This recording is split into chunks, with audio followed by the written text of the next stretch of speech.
Hello, I'm Larry Lee with Brownfield Ag News Network. Joseph Schlies joins us. He is the state president for FFA in Wisconsin. Joe, I believe you're from the southeastern part of the state, correct? That is correct. My home chapter is Denmark. Tell us a little bit about yourself. Yeah, so I grew up on a local hobby farm where I showed a couple of show steers and I had a miniature horse. And that was really my supervised agricultural experience, as many call it within the FFA. And then I just got really involved in FFA throughout high school. And now I can't believe I'm honored to serve as the state president this year. Was that a bit of a surprise for you to end up as state president?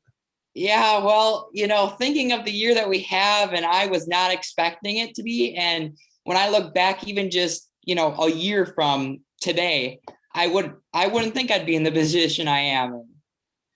FFA has always been a great way for young people like yourself to learn about agriculture and many skills and careers connected to rural America.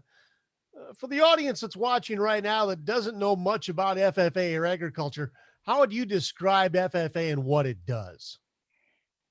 FFA is really just an agricultural based leadership organization. So it allows students, whether you come from a production agricultural background or a non-production agricultural background, to gain skills and work-based learning experiences within the ag industry, the world's most diverse industry. And we allow not only agricultural experiences, but also we develop students' premier leadership and personal growth, and we get them ready for their future careers. Back when I was your age, FFA focused primarily on the future farmers and maybe the future feed mill workers and others that were maybe one step away from the farm. It's grown far beyond that now, hasn't it? Yeah, it really has. It's been unbelievable. We have students who are doing research projects within laboratories. I mean, it goes from anywhere we go from that, but then there's also some members that just really focus on community service. And I think that's something that's important of our organization is we highlight that we're an organization for the future, but we're for everyone. What are some of the opportunities that people can find in FFA? To name a few opportunities, it really would be one thing that we focus at the state level is on leadership development, attending leadership conferences, gaining those skills, those soft skills that employers are really looking for, whether that's critical thinking, communication, you have teamwork. Those are really important. And I think this year, something that FFA members have really been able to demonstrate and get a grip of is adaptability. And that's something that employers always want. And then, other opportunities that our members live by is our motto says living to serve. That's the last line. And that's what we love to encourage because we've seen that this past year, the needs in our communities are just endless. But the best part about it is FFA members know how to identify those solutions to those needs. And they've been creating service projects like no other. It's good that you mentioned the training for the soft skills. That wasn't much of an emphasis, say 40 years ago, but now every employer needs that, whether you're going into agriculture or not. And a lot of the skills you're learning in FFA can go with you anywhere. That's really important to highlight that you just mentioned there, how it doesn't matter, if you go into a career someday that maybe you do have an interest, but maybe you just don't have an interest going into production agriculture. That's okay because there is somehow careers related to your interests and the skills that you attain within FFA that will help you down the road. Something that I've noticed from years ago versus now, FFA is not just the farm kids anymore, is it? That's right. I will say, as a matter of fact, on our state officer team, we actually have, even last year when serving as a Section 9 state officer as well, I had teammates that did not come from a farm and they were serving as a state officer. They were ambassadors for agriculture. And I think that's really cool to highlight the diversity. How did you get started in FFA? Well, a couple of weeks ago, we had our alumni convention, and that's really where I started in the FFA. You think of FFA alumni as, the group that has been there. Well, my parents were very involved in our alumni, and as a young kid, I'd go to alumni convention with them, and that's how I came to find out what FFA really is about. In your travels, you probably get to have conversations with people that know very little about agriculture or where their food comes from. Any stories about some of those experiences? There's been plenty of people that I've been able to speak with. And I think the most unique and important part about those conversations that they may not understand a certain perspective is if us as ambassadors for agriculture can just be that listening ear to see what perspective they're coming from so that we can make sure that what is being provided and what we're advocating for is both, we see both sides of the story, we tell them the truth. That's really important because there may be misconceptions within agriculture. And that's to try to flip that over. That's what we have to do is we have to make sure we understand them, but also have a good discussion. 2020, early 2021, challenging because of the coronavirus pandemic. I would imagine that FFA has had to, what's the phrase now, pivot to make everything work in a very challenging year. How has that been for you and your local chapter? Yeah, I will say that at the chapter level, at the state level, boy, we really have to turn things around. We are working endlessly on how to create events. I mean, we start from ground zero with creating some events because a virtual setting is completely different than an in-person.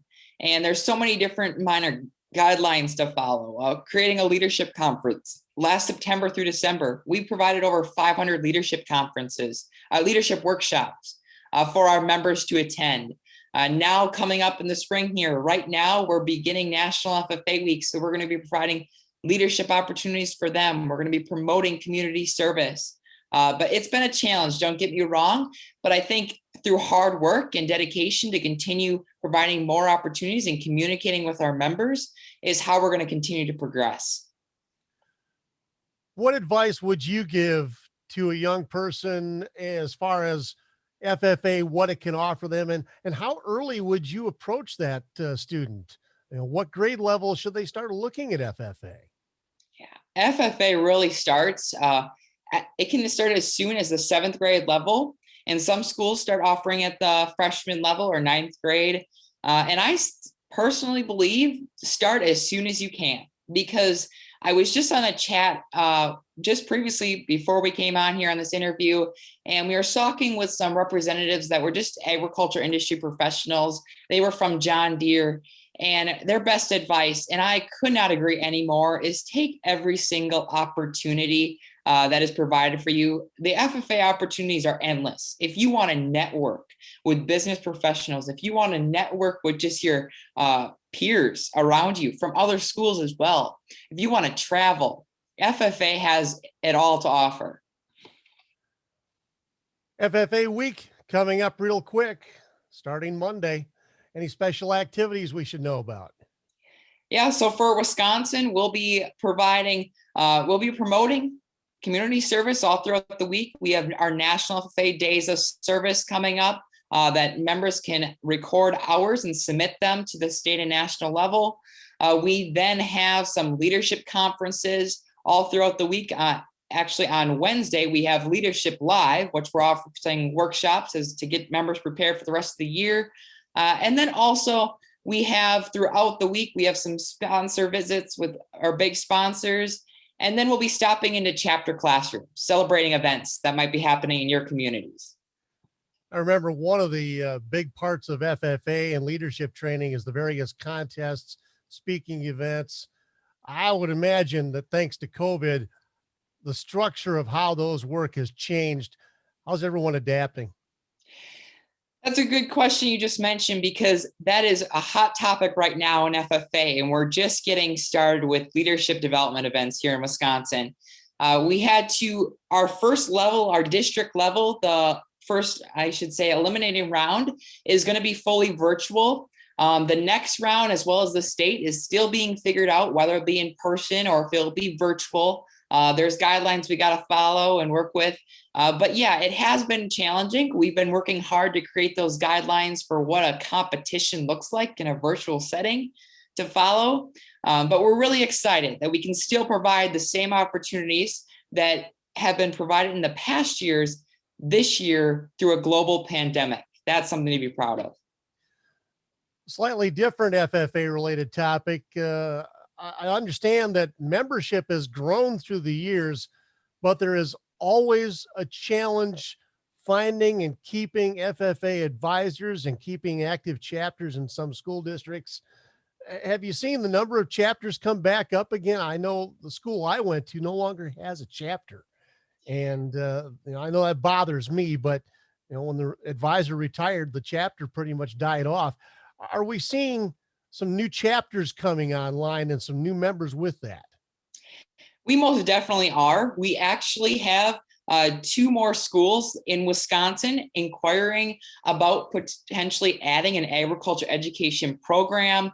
It's continuously on the rise, one by one at a time. Every single year, we try to get a few more, but we want to make sure that too, at the same time, that our FFA chapters, the ones that we currently have, are staying active. And that means strong communication from the state FFA to the local advisors. That's a really key component. Besides the students and their contacts within school, parents might want to get involved in certain activities or uh, certain fundraising or maybe promotional events for FFA. How can the whole family get involved? Is there a website, a phone number, a school contact? Who should they call? That's right. So if there is anyone, if that's parents, grandparents, any relation in the community, maybe just community members, they can go to wisconsinffa.org, or otherwise they can contact their local high school and talk to their agricultural instructor. We'll have a direct connection with a local FFA chapter. Is there anything you would like to add today? Well, I just want to say we're excited to join and celebrate National FFA Week. And thank you for this opportunity to really promote FFA and all that we provide with our members. Joseph Schlies is Wisconsin State President for FFA. Thanks for joining us today on Brownfield.